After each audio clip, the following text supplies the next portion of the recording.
Hello, welcome to Into the Fire, a Burning Coal Theater Company podcast series.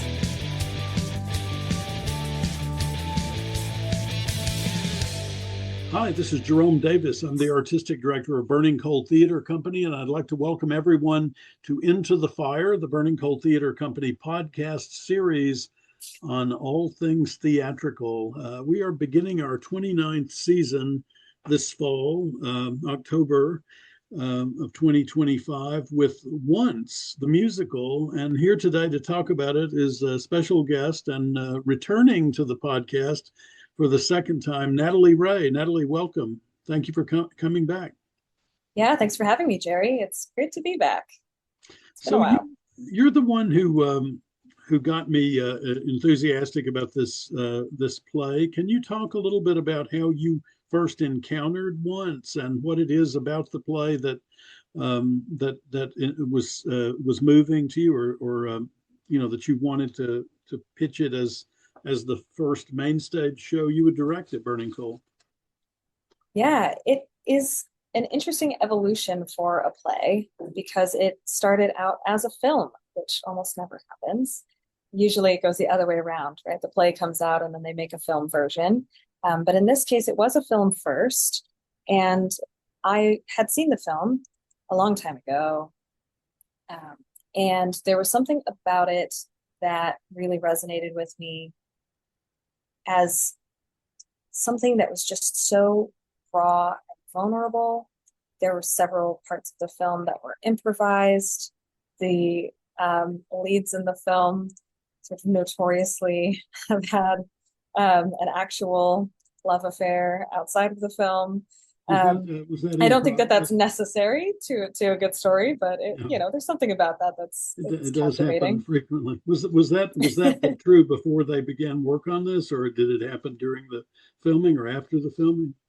So they knew each other before the filming, but it wasn't until after the filming that they ended up getting together, and they stayed together as a couple, I think, for 2 years or so. So it wasn't a really long-term romance, but you could definitely see some sort of budding interest in the film itself, I think.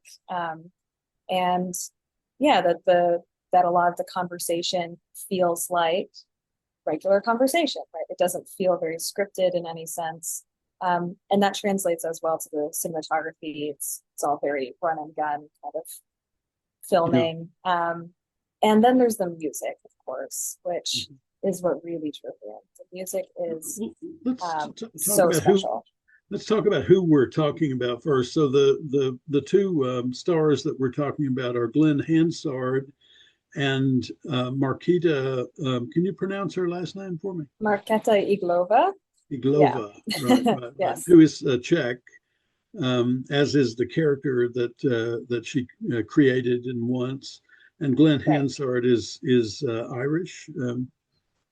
Irish Dubliner, so very much true to the character as well.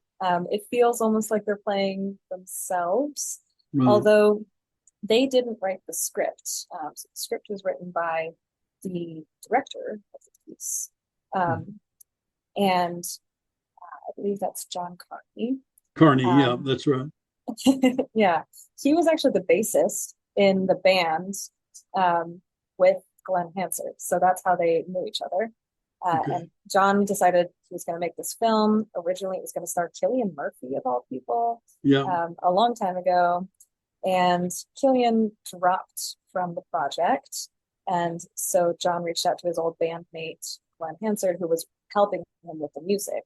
So Glenn had already been working on the music with Marketa, who was originally signed to it, and decided to just come on and be the lead. So it worked out really well, I think, in the end. It's one of those happenstance things that created magic. Yeah, it happens a lot in the arts. Necessity is the mother of invention. It's the mother of creation, too, I think, often. Marketa and Glenn are part of a band now, right, that records and tours. They were just in Durham, I think, at the beginning of August.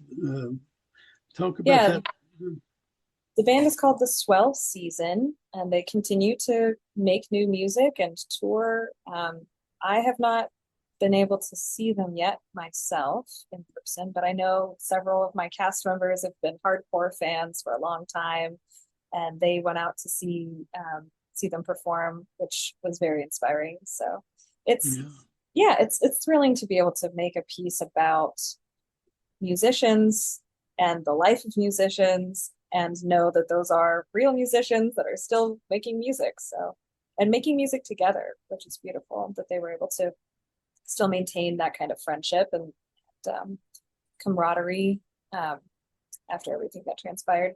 And there is a second piece to the film once called The Swell Season.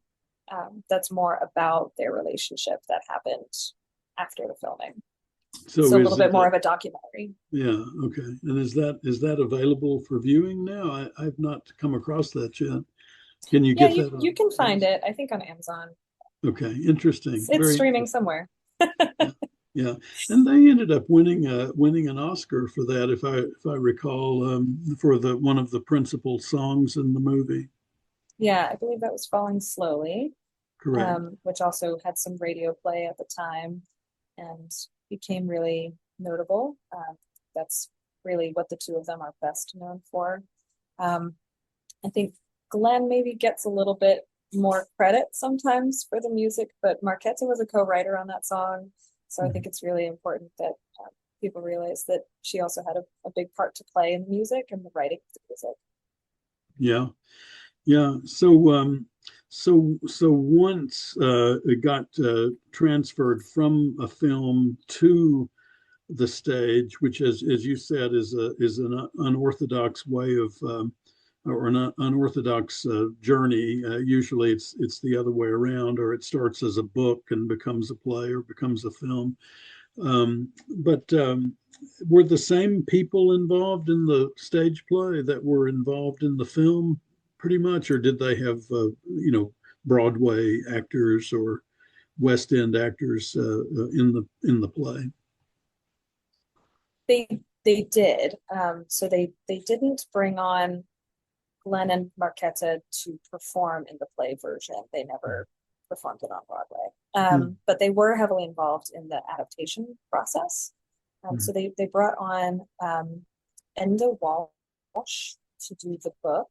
And there are some significant, I would say the way that the book works is really to expand on the world of the story. So there's several supporting characters that maybe only have one line in the film that now have entire backstories. So more reasons to be there. There's, because of that, more of a focus on the broader community instead of just the two characters, which I find really fun to play with. And so I'd say that was the primary person that was brought on to assist in the adaptation of it. We have Kristen Milioti, who played Girl on Broadway, and she's really well known now as one of the principals in the new show The Penguin, which came out on HBO. I love her in that personally. She's my favorite part of that show. I forget who played Guy on the Broadway version, I'm gonna confess, but definitely a Broadway actor. And something that was one thing I really wanted to do in our version at Burning Coal was to try and connect more to the original film and a little less on the Broadway version. It's still the Broadway script, absolutely. Right. Sure. But trying to get back to the more indie folk rock sound that the film had. There were some aspects, I think, of the Broadway show that glossed things up a little bit, made it a little smoother around the edges, right, tonally in the music. So we're trying to lean in more to that organic sound. It is a different thing, right? The seat of your pants sort of indie film world versus filling a big theater. Broadway theaters can be upwards of 2,000 people and filling that stage with movement and with literally bodies as well as sound is a challenge for directors. And so and I think they did one thing that is really clever, that I'm really excited to do as well, which is that all of the actors are the musicians for the show, right? Yeah. So in the original film, you see, it's Glenn and Marquetta. They play everything. They have backup musicians that are their family members, oftentimes. Coincidentally, right. And so they've kind of taken that idea and translated it to the stage. So all of these supporting characters stay on stage the entire time as the band. Right. So if there is a little bit of a string moment that comes in the background to emphasize something, it comes from one of the actors in the show. How many instruments are being played in this iteration? Oh, that's a good question. We have 11 actors in the cast, and most of them play at least 2 instruments. At least 2, yeah. I'd say it's at least, probably at least 20, 25 instruments. Yeah, and there's some crossover, like guitars get passed around, I guess, and that sort of thing. Yeah. So we have multiple guitarists. We also have situations where on one song we have a violin, and then that same actor picks up a mandolin in the next song. So we have some actors that are really incredibly multi-talented, have that ability to switch from one instrument to another, from one song to the next, which is a lot of fun. What's the strangest instrument in the play? Okay, technically it's not in the play itself, but we are hoping to have some pre-show music happening, and that might involve playing the saw. So it's an actual saw that gets bowed. Yeah. Sure. And it makes such a fun sound. It's almost like a theremin kind of a sound. So I'm really excited by that. I've heard a rumor that there's a banjolele in the thing too. Yep, a banjolele. So that is it's a banjo that's small and has the same strings as a ukulele. So you play it exactly as you would a ukulele, but it makes the sound of a banjo. So that one's been a lot of fun too. And then of course there's the accordion that steals the show. Julie Oliver on that accordion. She does a great job. She switches between that and the concertina, which is like a little baby accordion. Depending on what the tone is that we're looking for, which is fun. Julie was a middle school band teacher for most of her recent life, and she claims to play everything, that there's no instrument that she hasn't played. We have yet to find the limits of the truth of that statement, because whenever we ask her to play something, she plays it. So that's very exciting. Natalie, although she's definitely bummed that we don't have any trumpet in the show. That's no trumpet still in this one. Her number one. Yeah. Well, she's a brassy dame. Yeah, that's valid. Now, you are from this area of late. You were originally from the West Coast, I believe. Is that right? Yeah, I was born in California, LA County. I moved here with my family, back when I was still in grade school. So I've been here for quite a while. And then went to UNCG for theater and arts administration. And the theater was a directing emphasis, is that correct?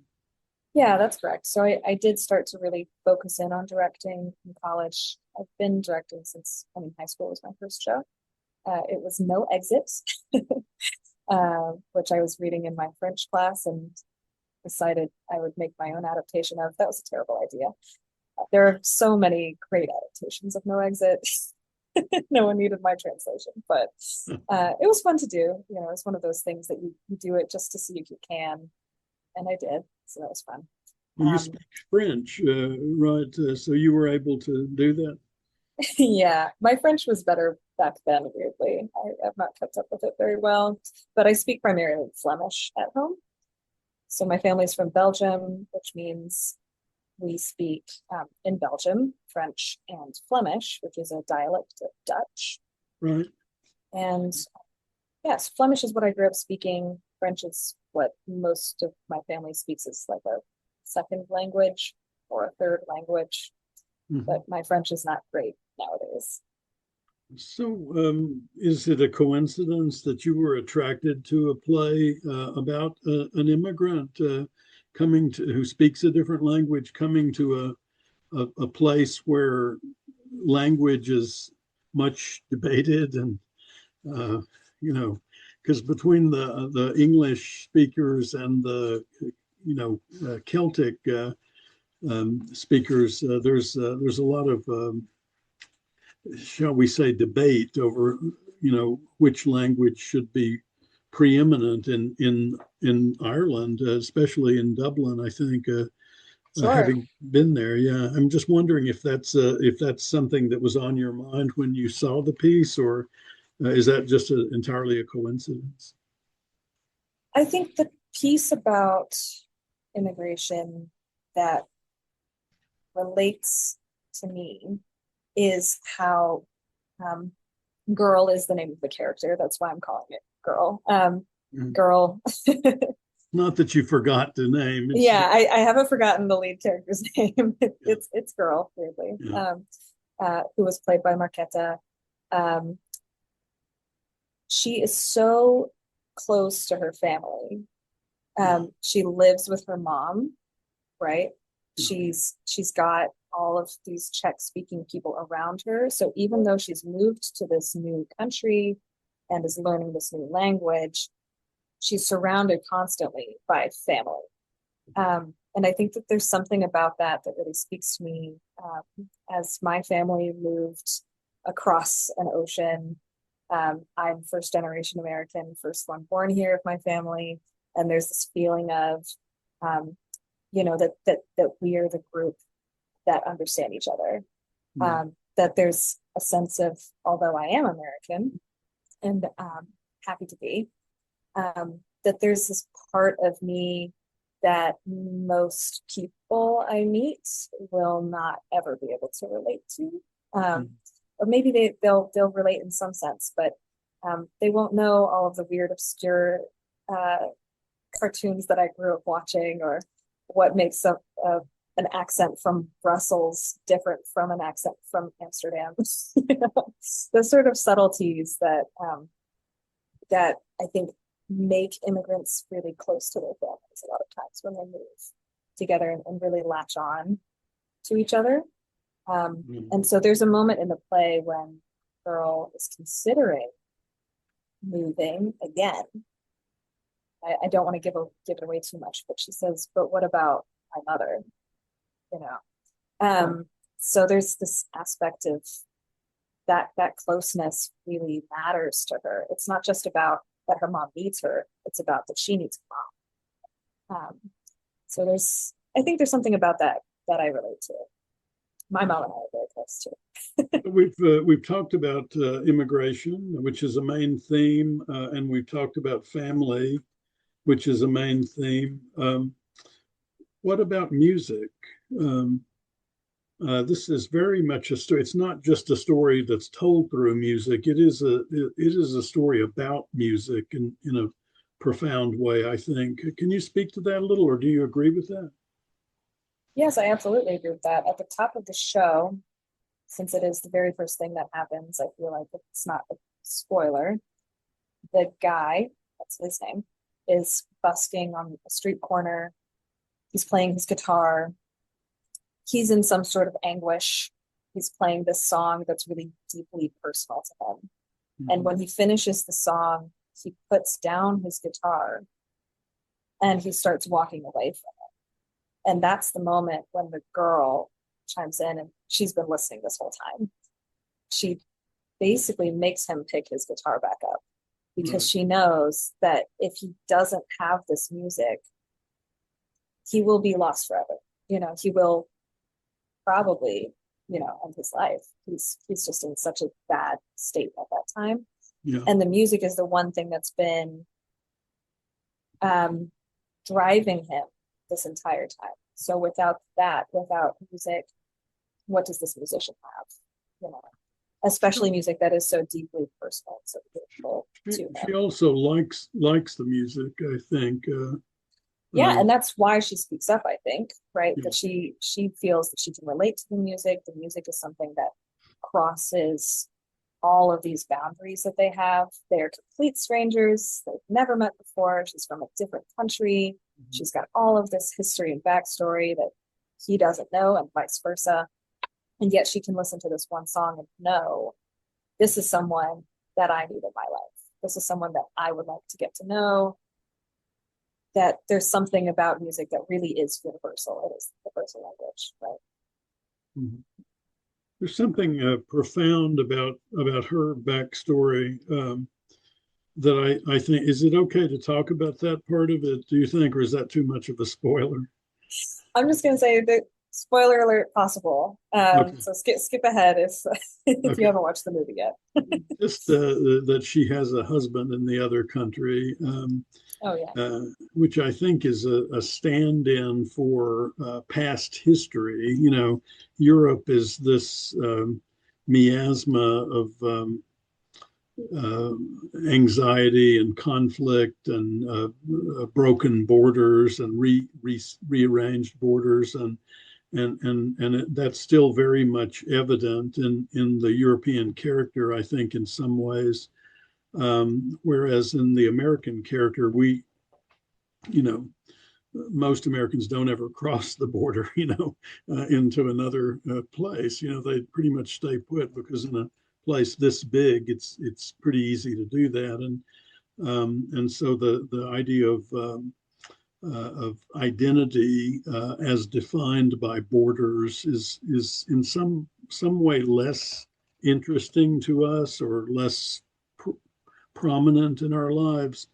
And so I think that husband waiting in Czechoslovakia, or the Czech Republic, I guess it would be, is a stand-in for that. Is that something you're thinking about in terms of the play, like what that character represents to the couple that we come to know and love and root for in the play?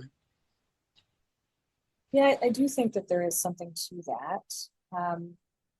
And it can be something that's Eurocentric or Euro-specific.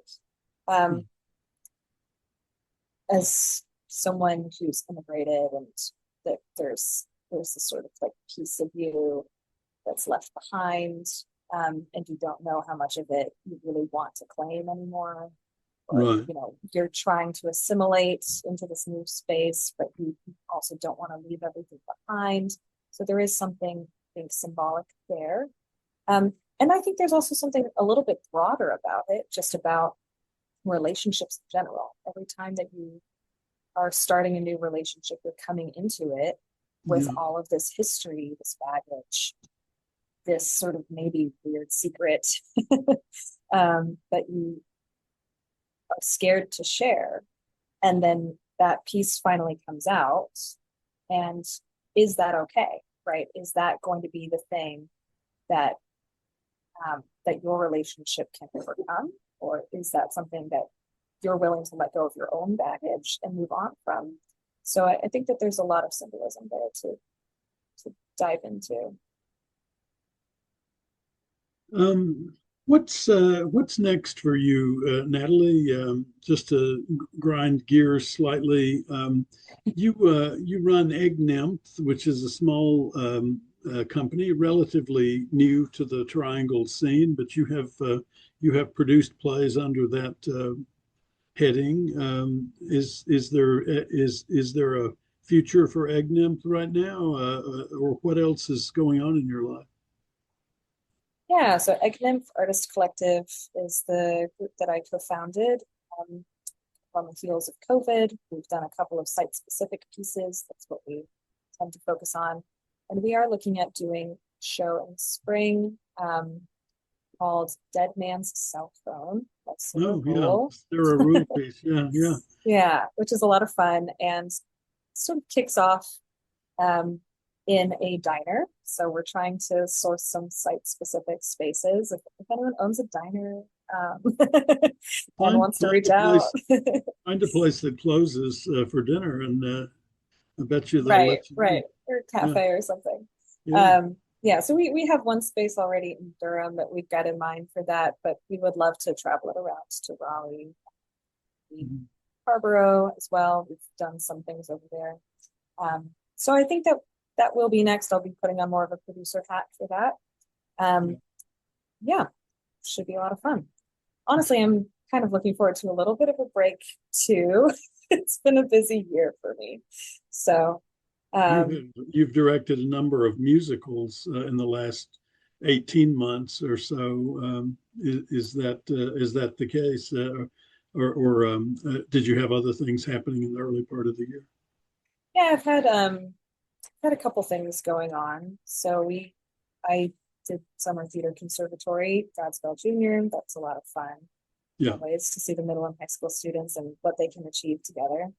Before that, I did a thing with Egg Nymph through the Theater Raleigh Fringe Festival. We put together like a short storytelling session. So it was 1 hour of stories that were up to 5 minutes long from different community members, all on the theme of no shame, which I think turned out really well and was a lot of fun. And also very introspective. Yeah, it's great to see how so many people can take a theme and run with it. Did people just sign up for that, or did you pick people to tell the stories? Yeah, we put out an open call and just saw what came in. And honestly, the talent is amazing. And it's always fun to see people come out of the woodwork. I think because it was a little bit of a different format, they were original stories.